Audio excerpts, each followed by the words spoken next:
Jamie, where do we stand when it comes to this potential, tie-up, given that there are so many challenges? Look, it's the last that the Taiwanese officials heard from anyone at SpaceX and their representatives was in September last year.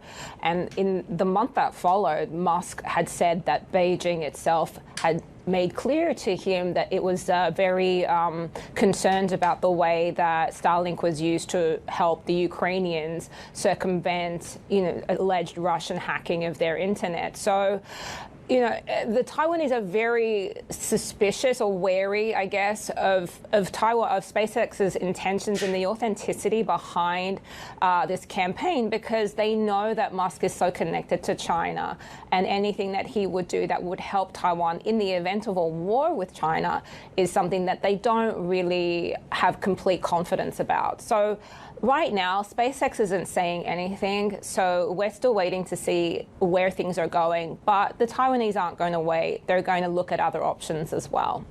Give us a little bit more backdrop of this story. Why does Taiwan want this, need this? And as you say, what are the alternatives if this deal with Starlink doesn't come through?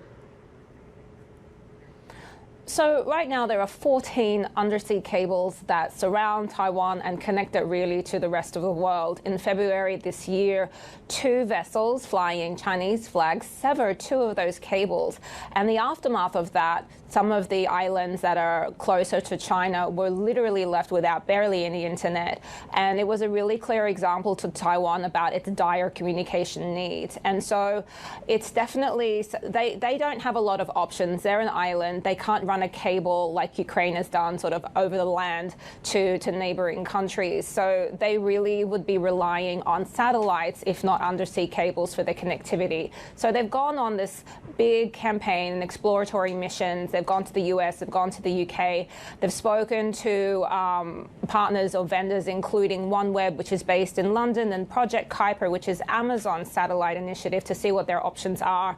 And the Taiwanese Space Agency also expects to launch its own first self-made low Earth orbit satellite in 2026. The problem with all of these is none of these are as immediate and deliverable as Starlink is, and that's where the tension is.